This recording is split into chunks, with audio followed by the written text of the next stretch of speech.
সন্ধ্যারাত ৮:৩০ ঘরে। সারাদিন প্রহরের তপ্ত রোদে শরীর জ্বালা পুড়া করলেও এই ভর সন্ধ্যার আকাশে জ্বলজ্বল করা তারা নিচে স্নিগ্ধ ধরনী ঠান্ডা হাওয়া বইছে।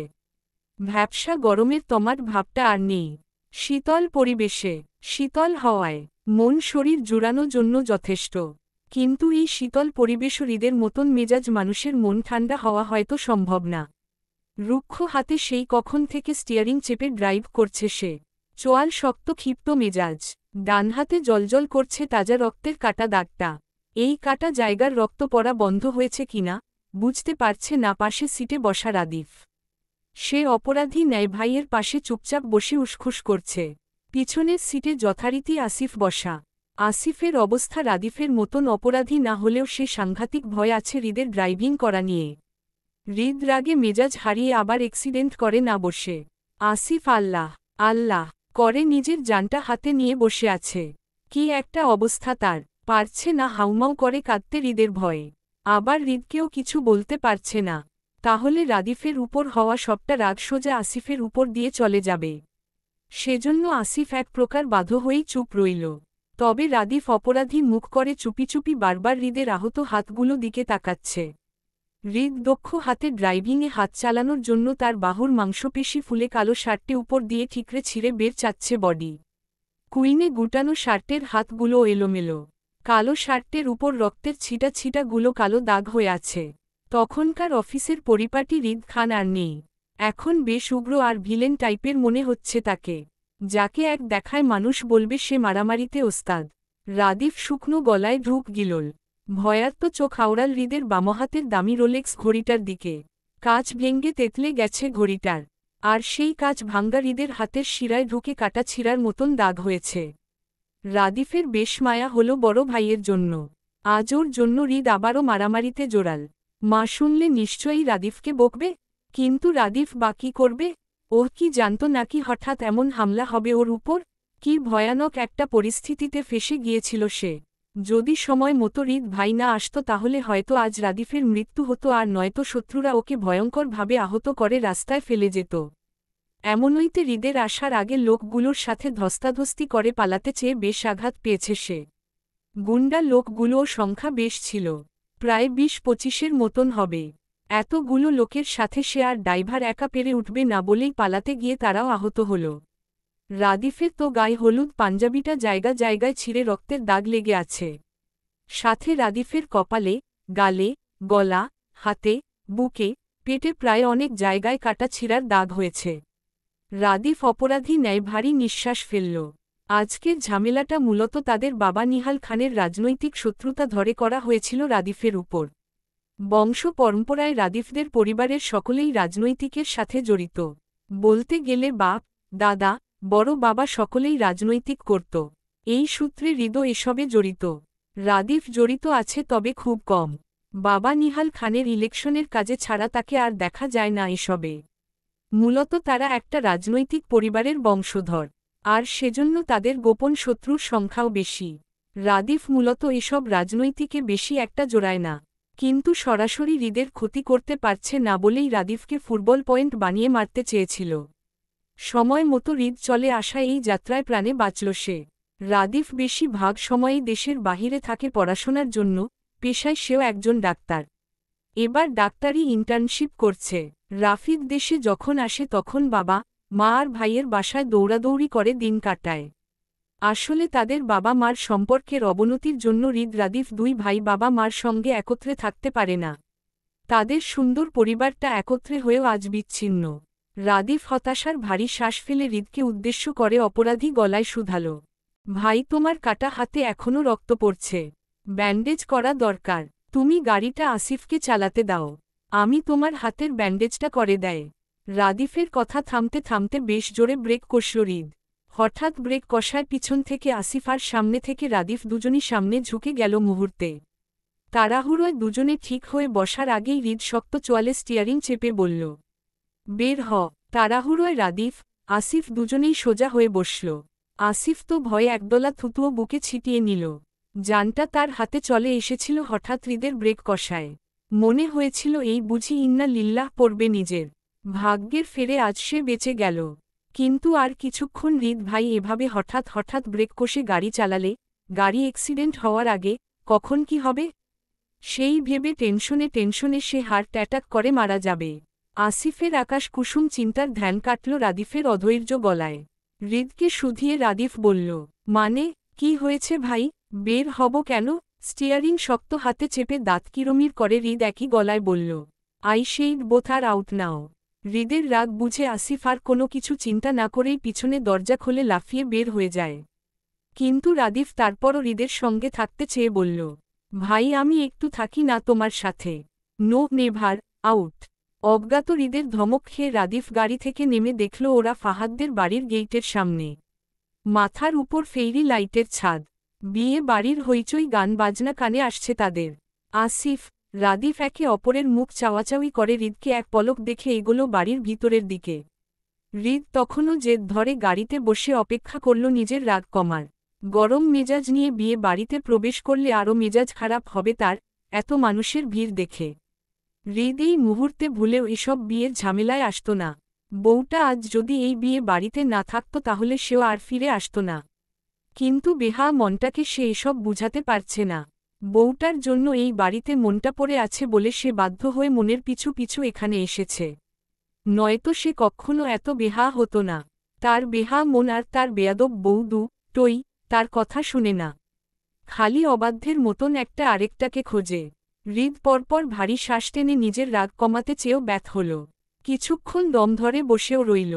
কিন্তু কাজের কাজ কিছুই হল না। উল্টো অকারণে আরও মেজাজ খারাপ হল তার। হৃদের এই বালের মেজাজটা চট করে খারাপ হয়ে যায়। একবার মাথা গরম হয়ে গেলে তৎক্ষণাৎ শান্ত হতে পারে না সে। সময় লাগে। হৃদ সিটে বসে গাড়ির ড্রয়ার খুলে এক টুকরো সাদা রুমাল নিয়ে ডানহাতে কাটা জায়গায় প্যাচাল। রক্ত পড়া বন্ধ হয়েছে কিনা জানা নেই, তবে মুহূর্তে সাদা রুমালে লাল রক্ত দাগ হয়ে গেল। হৃদ ক্ষিপ্ত মেজাজে বামহাতের ভাঙ্গা ঘড়িটা খুলে ছুঁড়ে ফেলল গাড়ির সিটে। ততক্ষণে রাদিফ, আসিফ বাড়ির ভিতরে প্রবেশ করা শেষ। কাউকে আর দেখা যাচ্ছে না।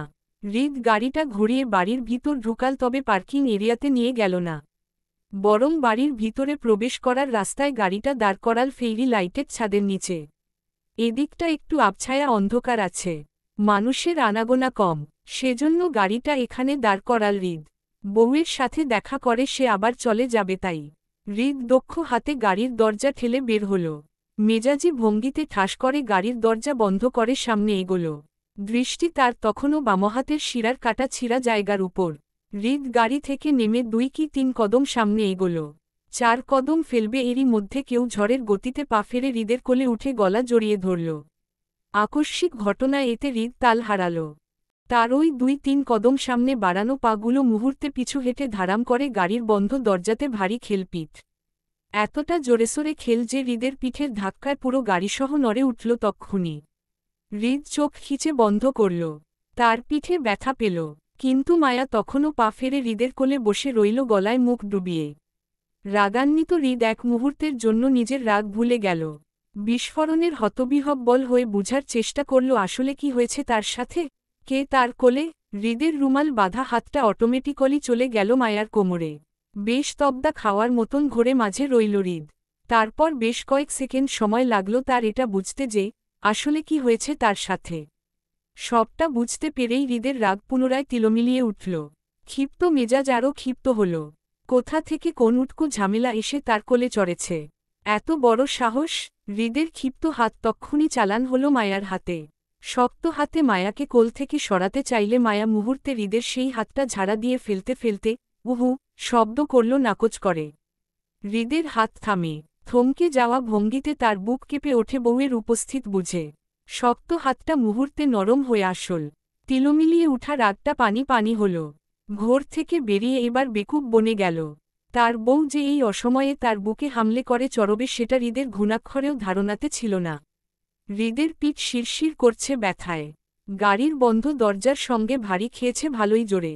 সেই পিঠ ব্যথা নিয়েই মায়াকে হাতে জড়িয়ে নিল। এই প্রথম হৃদের মায়াকে জড়িয়ে ধরা, তাও এতটা কাছ থেকে। মায়ার ক্ষেত্রেও হয়তো তাই। দুজন দুজনকে এই প্রথম আলিঙ্গন করল। হৃদের বেয়াদব মন তো বউয়ের পাল্লায় পড়ে বুকের ভিতর লাফিয়ে বেড়াচ্ছে নেচে কুদে। খুশিতে কখন না জানি লাফ দিয়ে বুক থেকে বেরিয়ে যায়। হৃদ মায়ার কোমর চেপে চেপে একটু উপরে তুলল। কোল থেকে মায়ার পা পিছলে যাচ্ছি বলে হৃদ হাতে মায়াকে জড়িয়ে ধরে মায়ার ভর নিজের বলিষ্ঠ হাতে নিল। মায়া তখনও হাতে হৃদের গলা জড়িয়ে সেখানে মুখ ডুবিয়ে বসে। সারা শব্দ দুজনের কারণেই, অনুভবে দুজনই নিশ্চুপ। হৃদের একটা হাত মায়ার কোমরে তো অন্যটা সোজা চলে গেল মায়ার খোপা করা চুলের মুষ্টিতে। হৃদ মায়ার খোপা করা চুল মুষ্টিবদ্ধ করে পিছন টানল। মায়াকে নিজের মুখোমুখি করতে মায়া চুলের ব্যথায় নাক মুখ কুচকে চোখ বন্ধ করে রইল। তারপরও উফ শব্দ করল না। হৃদ মায়ার মুখের উপর ঝুঁকেই তার অশান্ত চোখ আওড়িয়ে তাকালো মায়ার বন্ধ চোখের কম্পিত পাতার দিকে। তারপর চোখ ঘুরাল মায়া গালের পরা 2 গাছি চুলে দিকে, তারপর নাক, এরপর মায়ার টকটকে লাল কম্পিত ঠোঁটের দিকে। সেই অশান্ত দৃষ্টি পরপর ঘুরে চলল মায়ার থুতি বেয়ে খালি গলার দিকে। এরপর আরও একটু নিচে, মায়ার গায়ের বাসন্তী রঙা শাড়িটার সাথে যেন মায়ার গায়ের রংটাও মিলে গিয়ে জলজল করে উঠল হৃদের চোখে। হৃদ অনুভূতি শূন্য চোখে আবারও মায়ার গলা থেকে দৃষ্টি ঘুরাল মায়ার টকটকে লাল ঠোঁটের দিকে, তারপর কম্পিত চোখের পাতার দিকে। হৃদের শ্বাস যেমন মায়ার মুখে আছড়ে পড়ছে ঠিক তেমনি মায়ার শ্বাসও হৃদ নিজের উপর অনুভব করল। হৃদের হঠাৎ ভীষণ রকমের নেগেটিভ ফিল হল। বাড়াবাড়ি করে বউকে নিজের সাথে পিষে ফেলতে মন চাইল। হয়তো সে সিরিয়াস হচ্ছে। হৃদ উত্তেজনায় কামুন হয়ে ঠাস করে মায়াকে ঘুরিয়ে গাড়ির সাথে পিঠ ঠেকাল। মায়ার পিঠ গাড়ির বন্ধ দরজার সাথে থেকে যেতেই হৃদ মায়ার মুখোমুখি হয়ে ঝুঁকে পড়ল। মায়ার খোপা থাকা হৃদের হাতটা এবার আরও শক্ত হল। মায়ার খোপা দেওয়া গাঁদাফুল মালা হৃদ শক্ত হাতে টেনে ছিঁড়ে ফেলতে ফেলতে রাগে দাঁত পিষে বলে, হিজাব কই তোর? মায়া ব্যথা পেল। তারপরও মুখে উফ শব্দ বের হল না, বরং সেভাবেই পড়ে রইল হৃদের গলা জড়িয়ে গাড়িতে পিঠ থেকে। হৃদের গাঁদা ফুলের মালাটা ছিঁড়তে গিয়ে মায়ার চুলসহ খোপা খুলে যায়। অল্প কিছু চুলও সেই মালার টানে ছিঁড়ে হৃদের হাতে আসে। মায়া খুবই আস্তে করে কম্পিত গলায় কোনো রকমের বলল, আপু হলুদের জন্য পড়া হয়নি। আপুর হলুদের জন্য তোকে কে লাইসেন্স দিয়েছে আমার অবাধ্য হওয়ার? তোকে বলেছিলাম না আমার সস্তা জিনিস পছন্দ না। হিজাব পরিসনি কেন? মায়া কথা বলল না, বরং চোখ বন্ধ করেই সেভাবে পড়ে রইল হৃদের সাথে মিশে। হৃদ মায়ার শরীরের কম্পন টের পেল। মায়ার চোখে মুখের দিকে তাকিয়ে আবারও একই শক্ত গলায় বলল, কোলে চড়েছিস কেন? আমি যদি কিছু করে দেয় তাহলে কাঁদবি? মায়া তীব্র লজ্জায় মুহূর্তের হৃদের হাতের মধ্যে দিয়ে গলায় জড়িয়ে ধরে মুখ ডুবাল। হৃদ মায়ার লজ্জার আঁচ করতে পেয়েই বলল, আমি নেগেটিভ ফিল করছি ঋত। বলতে বলতে হৃদ হাতে মায়াকে জড়িয়ে ধরে ঘনিষ্ঠ হতে চাইল। হয়েও গিয়েছিল, কিন্তু এর মধ্যে আরাফ খান কোথা থেকে বাগড়া দিয়ে খাক ছেড়ে হৃদ বলে ডাকতে ডাকতে এদিকে এগিয়ে আসতে লাগল। আরাফ খানের ডাকে হুঁশ ফিরে মায়ার। অস্থির ন্যায় তাড়াহুড়ো করে হৃদের কোল থেকে নেমে পালাতে চাইলে হৃদ মায়ার বাহু টেনে ক্ষিপ্ত মেজাজে শুধাল, কোথাও যাবা না? আমার মন ভরেনি, কাছে আসো। আবারও একইভাবে আরাফ খানের খাক ছাড়া ডাকে মায়ার ভয়ে উত্তেজিত হয়ে ছটফটিয়ে হৃদের হাত থেকে নিজের বাহু ছাড়াতে চেয়ে অস্থির হয়ে বলল, প্লিজ ছাড়ুন, দাদাভাই এদিকেই আসছে, আসুক প্লিজ। না। আরাফ খানকে নিকটে আসতে দেখে মায়া ভয়ে হিতাহিত জ্ঞান হারিয়ে হৃদকে ধাক্কা দিয়ে নিজেকে ছাড়িয়ে অন্য পথে দৌড়াল। হৃদের তখনকার মায়ার খোপা ফুল ছিঁড়ে দেওয়ায় মায়ার হাঁটু সামান চুলগুলো দৌড়ের তালে দোলখেল। হৃদ ক্ষিপ্ত মেজাজে পিছন থেকে মায়ার দৌড়ে চলে যাওয়া দেখল। বউটা তার ঝড়ের গতিতে এসে হৃদকে এলোমেলো করে দিয়ে আবার হওয়ার বেগে পালিয়ে গেল। হৃদের ক্ষিপ্ত মেজাজ আর ক্ষিপ্ত হল যখন আরাফ খান ডাকতে ডাকতে হৃদের নিকটে এসে দাঁড়াল। আরাফ খান কিছু বলবে তার আগেই হৃদ রাগে কটমট করে বলল, তোমার টাইমিং সেন্স বড্ড খারাপ দাদাভাই। I just hate that.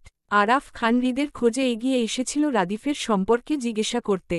রাদিফের উপরের কারা হামলা করেছিল সেটা জানতে। আসিফ বলেছিল হৃদ গেইটের সামনে গাড়িতে বসা, সেজন্য তিনি এগিয়ে এসেছিল এদিকটায়। হৃদকেও খোঁজে পেল, কিন্তু হৃদ উনার টাইমিং সেন্স নিয়ে কথা বলার মানেটা তিনি বুঝল না। সেজন্য তিনি অবুঝ গলায় হৃদকে শুধিয়ে জানতে চাইল, আমার টাইমিং সেন্স খারাপ মানে? কি করছি আমি? হৃদ দাঁত পিষে বলল, অনেক কিছু করেছ। আমার পার্সোনাল মোমেন্টে বাগড়া দিয়েছ। ইউ ডিস্টার্ব মি দাদাভাই। হৃদের কথায় কেমন বেকুব বনে গেল আরাফ খান। তার পরমুহূর্তে নাক মুখ কুচকাল। উনি হৃদের পার্সোনাল মোমেন্টে কিভাবে ঢুকল? হৃদ এমন ভাবে বলছে যেন হৃদ তার বউয়ের সাথে ছিল আর তিনি এসে তাদের রোমান্সের মধ্যে ঢুকে পড়ছেন। আরাফ খান অনেকটা ব্যঙ্গ করে হৃদকে খোঁচা মেরে বলল, তোর আবার পার্সোনাল মোমেন্ট এমনভাবে বলছিস যেন বউয়ের সাথে ছিলি এতক্ষণ। হ্যাঁ। হৃদের সোজাসাপটা কথায় তিনি আবারও বিশ্বাস করল না হৃদকে, বরং ভ্রু উঁচু করে বলল, কি হ্যাঁ, আমারে মুরগি বানাস? না, তাহলে তোর বউ কোত্থেকে আসবে? হৃদ পাল্টা প্রশ্ন করে বলল, তোমার বউ কোত্থেকে আসল? আমি তো বিয়ে করেছি। তাহলে আমিও করেছি। হৃদের কথায় যেন আরাফ খান বেশ মজা পেল। মুখে কাঁচা পাকা দাড়িতে হাত বুলিয়ে হৃদকে খোঁচা মেরে গর্ব করে বলল, তোর কি মনে হয় তুই আমাকে এত সহজে মুরগি বানাতে পারবি? পারবি না তো। আমার চুল কিন্তু এমনই এমনই পাকে নাই বুঝলি। বেশ কটূক্তি করতে করতে পাকিয়েছি। আরাফ খানের গর্বিত গলার কথায় হৃদ কপাল কুঁচকে উনার মুখের দিকে তাকিয়ে হাত পকেটে গুজে স্ট্রংলি দাঁড়াতে দাঁড়াতে বলল, তোমার বুদ্ধির লেভেল সত্যি অসাধারণ দাদাভাই। প্রশংসা না করলেই নয়। সেজন্য তোমাকে আমার কষ্ট করে আর মুরগি বানাতে হবে না। তুমি নিজেই মুর্গ হয়ে বসে আছো।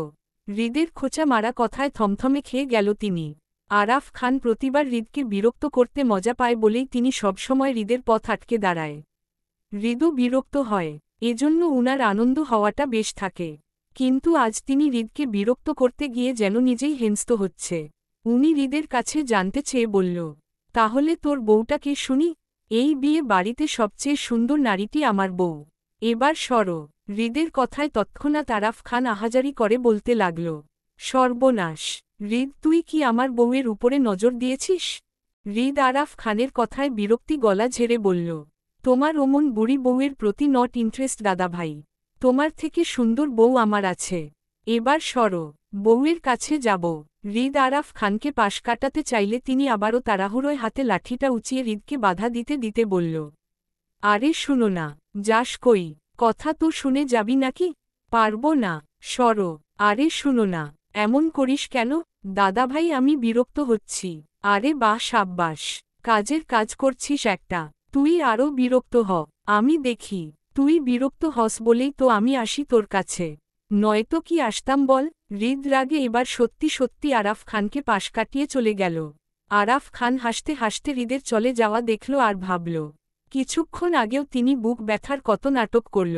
আয়নকে নিজের কাছে আটকে রাখল, হেনা খানকে ব্যস্ত রাখল। মূলত তিনি সবার প্রথমেই জানতে পেরেছিল রাদিফ ঝামেলায় পড়েছে। বিষয়টা হেনা খানে কানে যাওয়ার আগে আগে তিনি এই নাটক করল যাতে হেনা খান উনাকে নিয়ে ব্যস্ত থাকেন। উনি আসিফকে দিয়ে হৃদকে খবর পাঠিয়েছিল রাদিফের উপর হামলা হওয়ার বিষয়ে। হৃদ নিজের ভাইকে বাঁচিয়ে নিবে সেটা উনি জানত। হয়েছিল তাই। তবে উনার বউ আর মেয়েদের চিল্লা চিল্লিতে যেন বিয়ে বাড়ি আনন্দ নষ্ট না হয় সেজন্য তিনি কৌশলে বুক ব্যথার নাটকটা করল। কিন্তু হৃদকে বিরক্ত করতে উনার বরাবরই আনন্দ লাগে, মজা পায়। বাড়িতে উনার কথায় হৃদ ছাড়া আর কেউ বিরক্ত হয় না বলেই তিনি বারবার হৃদের কাছে আসেন। কিন্তু তিনি এবার বেশ কয়েক দিন ধরে লক্ষ্য করছে হৃদ কেমন বউ বউ করছে কথায় কথায়। আসলেই হৃদের বউ আছে নাকি হৃদ মিথ্যা বলে বেড়াচ্ছে বিষয়টা বুঝতে পারছে না তিনি। হৃদ মিথ্যা বলে না সেটা তিনি জানেন, কিন্তু হৃদের মতন ঠ্যাডা মানুষ গোপনে বিয়ে করেছে সেটাও বিশ্বাস হচ্ছে না উনার। উনি কি শশীকে একবার জিজ্ঞাসা করে দেখবে দুজন আসলেই বিয়ে করে নিয়েছে কিনা? আজ বাতাসের তোরে শুধু প্রেমময় গন্ধটায় ভাসল। দৃষ্টিতে দৃষ্টির মিলন। হৃদ ধূপধাপ পায় ছাদে উঠতে উঠতে নীরব চোখ ঘুরিয়ে মায়ার সন্ধান করল। এত ভিড়ের মানুষের মাঝে মায়াকে আশেপাশে কোথাও দেখতে না পেয়ে কপাল কুঁচকাল। সে ফ্রেশ হয়ে এসেছে মাত্র, তবে গায়ের পোশাকটা পাল্টায়নি। বউটা চলে গেলে সেও চলে যাবে নিজ বাসায়, এখানে থাকবে না। হৃদ কপাল কুঁচকে ছাদের এক কোনায় সফট ড্রিঙ্কের এরিয়াতে গিয়ে দাঁড়াল। ওয়াটার থেকে লেমন জুসের গ্লাসটা হাতে নিয়ে আবারও চারদিকে অনুসন্ধানের চোখ ঘুরাল গ্লাসে চুমুক দিতে দিতে। হৃদের অপেক্ষার প্রহর কাটিয়ে মায়াকে দেখা গেল বেশ কয়েক মিনিট পরেই। ছাদে সিঁড়ি বেয়ে শ্রেয়ার সাথে উপরে উঠেছে। হৃদের খোলে দেওয়া তখনকার চুলগুলোতে মায়া আবারও খোপা করে সেখানে লাল টকটকে গোলাপ গজিয়েছে। হাতে গাঁদা ফুলের মালাটাও ঠিকঠাক দেখা যাচ্ছে। হৃদ বুঝল বউ তার আবারও পরিপাটি হয়ে এসেছে। হৃদের নিভে যাওয়া খিদাটা আবারও জাগল বউকে কাছে পাওয়ার। হাতের লেমন জুসের গ্লাসটায় চুমুক দিতে দিতে মায়ার দিকে কেবল শান্ত দৃষ্টিতে তাকিয়েই রইল। মায়া শ্রেয়ার পিছন পিছন স্টেজে দিকে হাঁটতে হাঁটতে ঘাড় বেঁকে হৃদের দিকে তাকাতেই মুহূর্তে চোখাচোখি হল দুজনের। লজ্জায় মায়া নুয়ে পড়ল। তৎক্ষণাৎ নত মস্তিষ্কের হয়ে চোখ মুখ খিচে বন্ধ করে নিল হৃদের সাথে চোখাচোখি হয়ে যাওয়াতে। উফ কি লজ্জা! লজ্জায় আর্স্ট হওয়া মায়া নিজের শাড়ির আঁচলে আঙ্গুল প্যাঁচাতে প্যাঁচাতে শ্রেয়ার পিছনে হেঁটে আবারও ঘাড় বেঁকে তাকালো হৃদের দিকে। পুনরায় হৃদের শান্ত চোখে চোখ মিলতে মায়া আবারও সেই একই কাজ করল। এবার মায়া সরাসরি তাকালো না বারবার হৃদের সাথে চোখাচোখি হয়ে যাওয়াতে, বরং মায়ার আর চোখে হৃদকে দেখে হাঁটতে লাগলে হঠাৎই আকস্মিক ধাক্কা খায় শ্রেয়ার পিঠের সাথে।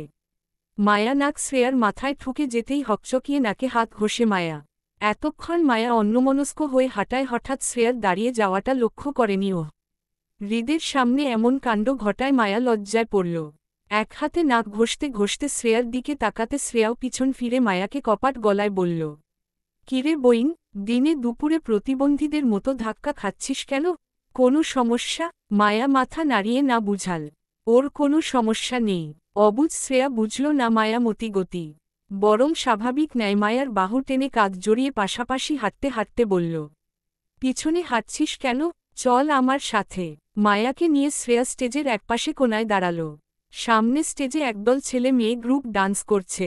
শ্রেয়া হাতের তালি দিতে দিতে হইচই করে সেই ডান্স এনজয় করছে।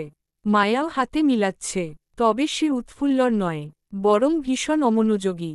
সকল মনোযোগ এই মুহূর্তে ছাদের অপর কোনায় দাঁড়িয়ে থাকা হৃদের দিকে। হৃদের অবস্থাও সেইম, হাতের গ্লাসটায় চুমুক দিচ্ছে আর মায়ার দিকে সেই তখন থেকে শান্ত দৃষ্টিতে তাকিয়ে আছে। মায়া যতবার হৃদের দিকে চোখ তুলে তাকাচ্ছে ততবারই দৃষ্টিতে দৃষ্টির মিল ঘটছে আর মায়া লজ্জা পাচ্ছে। হৃদ খুবই মনোযোগ দিয়ে মায়ার সেই লজ্জা মিশ্রিত মুখটা পরখ করছে। আয়ন সবে এসেছিল ছাদে জুইয়ের খুঁজে। এতক্ষণ রাদিফ, আসিফের ব্যান্ডেজ করেছিল। সকল ঝামেলা মিটিয়ে মাত্র অবসর হল। জুইয়ের সাথে তার দেখা করার কথা ছিল সেই সন্ধ্যার দিকে, অথচ এখন রাত ৯টা বাজতে চলল এখনও সে দেখা করতে পারেনি। এর মাঝে আয়ন ছাদে উঠার সময় নিচে আরিফকে দেখেছিল ড্রাইভারকে বলতে তাদের যাওয়ার গাড়িগুলো বের করতে। হয়তো এখন চলেও যাবে তারা। যাওয়ার আগে জুইয়ের সাথে একটু দেখা করা দরকার আয়নের। আয়ন কপালের একপাশ চুলকে জুইয়ের খোঁজ করতে গিয়ে দেখল সেজুতির পাশে জুই দাঁড়িয়ে ডান্স এনজয় করছে। আয়ন সেদিকে এগোতে গিয়েও এগোল না। আশেপাশের মানুষের ভিড় বেশি, এই মুহূর্তে জুইকে ডেকে দেখা করাটা ভালো দেখাবে না বলে আয়ন মতো বদলাল। ফিরে আসতে চেয়ে চোখ পড়ল মায়ার দিকে। আয়ন হালকা কপাল কুচকাল। মায়ার মতিগতি বুঝার জন্য তীক্ষ্ণ দৃষ্টিতে পরখ করল মায়াকে। দেখা গেল মায়া অকারণে বারবার লজ্জায় সিটিয়ে যাচ্ছে, আবারও মিটমিট করে হেসে কোনায় তাকাচ্ছে। আয়ন মায়ার লজ্জা আর মিটমিট হাসির সুর ধরে চট করে বুঝে গেল আজ প্রকৃতিতে প্রেমের লক্ষণ। কিন্তু মায়ার এত প্রেম আর ভাবসাব কার সাথে? হৃদ কি জানে তার বউ প্রেমে পড়েছে অন্য কারো? যদি জানে তাহলে তাণ্ডব তো আজ একটা এখানে হয়েই যাবে নিশ্চিত। আয়ন মায়ার দৃষ্টি অনুসরণ করল। কে জানের মায়া দয়া ছেড়ে হৃদ খানের বউয়ের দিকে নজর দিল সেটা দেখতে চাইল। তারপর চট করে ঘাড় ঘুরিয়ে মায়ার দৃষ্টি অনুযায়ী ছাদে কোনায় তাকাতেই দেখল হৃদ দাঁড়িয়ে লেমন জুসের গ্লাসটা নিয়ে। আয়ন মুহূর্তে হেসে ফেলল। আগুন দুই দিক থেকেই লেগেছে তাহলে। সে এবার একটু কেরোসিন ঢেলে আগুনটা না হয় আরও বাড়িয়ে দিল। আয়ন স্টেজের দিকে না গিয়ে উল্টো পথে হৃদের কাছে গেল। হৃদের পাশাপাশি দাঁড়াতে দাঁড়াতে হেয়ালি করে বলল, কিরে ভাই, যেভাবে তাকিয়ে আছিস মনে হচ্ছে বউকে চোখ দিয়ে প্রেগন্যান্ট করে ফেলবি। নজর দিস কেন? চোখ সরা। হৃদ অনেকটা বিরক্তি নিয়ে আয়নের দিকে এক পলক তাকিয়ে আবারও চোখ ঘুরাল মায়ার উপর। আয়ন হৃদের দৃষ্টি অনুসরণ করে মায়াকে দেখল সেও। তারপর পুনরায় হৃদের দিকে তাকাল। কিছু একটা ভাবতে আয়নের মনে একটা প্রশ্ন জাগল। মায়া কি হৃদের ব্যাপারে সব জেনে গেছে? কিন্তু কিভাবে? হৃদ কি সব বলে দিয়েছে? ভাবনাটা আয়নের মাথায় আসতে চট করে হৃদকে প্রশ্ন করে জানতে চেয়ে বলল আয়ন, মায়া কি তোদের সম্পর্কের কথা জেনে গেছে হৃদ? হৃদ মায়ার দিকে দৃষ্টি স্থির রেখে অন্যমনা গলায় বলল, বুঝতে পারছি না তো, তবে মতিগতি তো তাই বলছে। কিছু বলেনি মায়া? না। তুই জানতে চেয়েছিলি মায়া কি কিছু না জেনেই তোর সাথে প্রেম করছে? হৃদ তৎক্ষণাৎ আয়নকে উত্তর না দিয়ে চট করে তাকালো আয়নের মুখের দিকে। ওরা প্রেম করছে মানে? হৃদ কৌতূহল নিয়ে জানতে চেয়ে আয়নকে বলল, আমরা প্রেম করছি। হৃদের কথায় আয়ন স্বতঃস্ফূর্তির সাথে বলল, হ্যাঁ, তোদের দুজনের মতিগতি তো তাই বলছে। এই মুহূর্তে তোদের দুজনকে যে কেউ দেখলে বলে দিবে তোদের মধ্যে গভীর প্রেমের সম্পর্ক চলছে। হৃদ সামনে ঘুরে মায়ার দিকে তাকিয়ে গ্লাসে চুমুক দিতে দিতে বলল, আয়ন হৃদের দিকে একটা ভ্রুর উঁচিয়ে তাকিয়ে বলল, কি তোরা কি সত্যিই রিলেশনে আছিস হৃদ? আমি বলতে পারছি না, সব ম্যাডামে জানেন। ম্যাডামকে গিয়ে জিজ্ঞাসা কর সে আমার সাথে রিলেশনে আছে কিনা। হৃদের ঘুরপ্যাচের কথায় আয়ন বুঝতে পারল হৃদ এখনও নিজের সম্পর্কে মায়াকে কিছু বলেনি। কিন্তু মায়ার হৃদের প্রতি হঠাৎ এই আকর্ষণটা কিসের, যদি না চিনে হৃদকে? নাকি মায়া জানে হৃদের সম্পর্কে? শুধু হৃদই বুঝতে পারছে না মায়া হৃদকে চিনতে পেরেছে কিনা। আচ্ছা, হৃদ যদি জানে মায়া তার স্বামীকে চিনতে পেরেছে তাহলে হৃদ কি করবে? ওইদিকে শশীকে নিয়েও হৃদের পরিবারের বিয়ের কথা হচ্ছে। আয়ন সেটা নিচ থেকে শুনে এসেছে। ফাহাদের বিয়েটা হয়ে গেলেই হৃদ আর শশীর বিয়েতে হাত দিবেন হেনা খান। তাহলে মায়ার কি হবে? আয়নের মনে একটা প্রশ্ন জাগলে সে কৌতূহলে হৃদকে প্রশ্ন করে বলে, যদি জানিস মায়া তোকে চিনতে পেরেছে তাহলে কি করবি? সংসার করব। মানে তুই সংসার করবি? হ্যাঁ। যদি মায়া না মানে, তোর সাথে সম্পর্ক ভাঙতে চাই তাহলে? যেতে দিবি?